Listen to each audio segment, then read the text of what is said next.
حضرت ابو سعید ابو الخیر رحمتullah علیہ کہتے ہیں میں غلام خرید کے لایا. جو غلام شرط کے ساتھ آتے تھے وہ سستے ملتے تھے اور جن کو ہم بس خرید لاتے تھے اپنی مرضی سے وہ ذرا مہنگے ہوتے تھے. تو غلام نے کہا حضرت جی 3 شرطیں ہوں گی اگر آپ مجھے خریدیں گے. میں نے کہا بولو. کہنے لگا پہلی شرط یہ ہے کہ میں سارا وقت آپ کی بات مانوں گا پر اذان ہوگی تو پھر میں کسی کی بھی نہیں سنوں گا, تو میں جانوں میرا رب جانے. میں نے کہا قبول ہے. کہنے لگا دوسری شرط یہ ہے کہ دن کے وقت بات مانوں گا رات کو نہیں مانوں گا. میں نے کہا یہ آرام کرنے کا عادی ہوگا, نیند زیادہ آتی ہوگی, بعض لوگ زیادہ سوتے ہیں. میں نے کہا ٹھیک ہے. اس نے تیسری شرط یہ کہی کہ بہت سارے جگہوں پہ لوگوں کے زیادہ غلام ہوتے ہیں تو ایک کمرے میں 5-5 6-6 لوگ رہتے ہیں. میں کمرہ علیحدہ لوں گا اکیلا, ٹوٹا پھوٹا دے دیں, پرانا دے دیں, کسی حویلی کے پچھواڑے دے دیں, پر کمرہ میں الگ لوں گا. کہتے میں نے کہا یار یہ بھی قبول. میں اسے گھر لے آیا. میرے دل میں تھوڑا تھوڑا کھٹکا تھا کہ یہ کہتا ہے میں وقت پر نماز کے لیے جاؤں گا, کہیں کام چوری نہ کرے, لیکن فرماتے ہیں یہ تو کام دوسروں سے زیادہ کرتا تھا اور توجہ سے کرتا تھا اور ذوق سے کرتا تھا. 2 دنوں کا کام 1 دن میں کر جاتا. فرماتے ہیں ایک رات کسی مجبوری کے لیے مجھے کوئی پیغام آ گیا, کہیں جانا تھا. میں اور میری اہلیہ اٹھے, حویلی کے پیچھے ایک پرانے کمرے میں وہ رہتا تھا. جب ہم اس کے قریب سے گزرے تو اس کے کمرے کی عجیب حالت دیکھی کہ زمین سے آسمان تک نور ہی نور.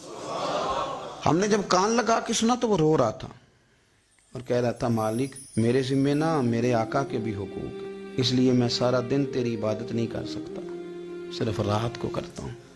مالک اگر میرے ذمہ تو نے یہ ڈیوٹی نہ رکھی ہوتی تو میں سارا دن بھی تیری بارگاہ میں حاضر رہتا, میں قرآن کی تلاوت کرتا, میں تیرے محبوب پہ درود و سلام پڑھتا, میں یہاں آ جاتا تیری ہی بارگاہ میں, پر میرے حقوق ہیں. اللہ وہ جو دن کی میری غفلتیں ہیں وہ معاف کر دے.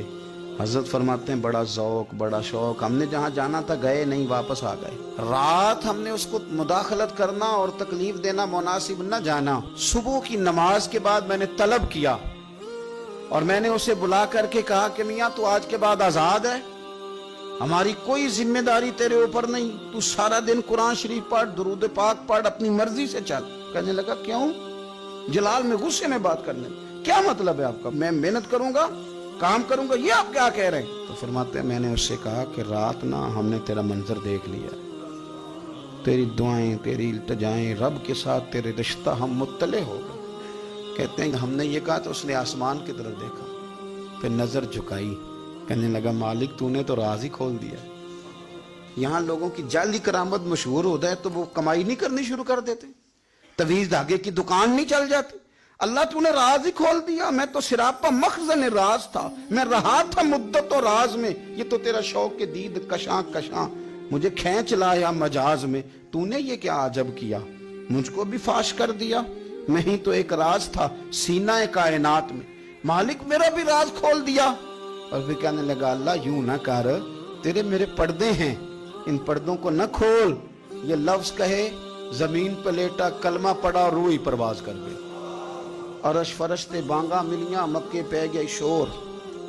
بلے شاہ اسا نہیں مرنا, اے تے مر گیا ہی کوئی ہور, اسا نہیں مرنا تے مر گیا ہی کوئی ہور.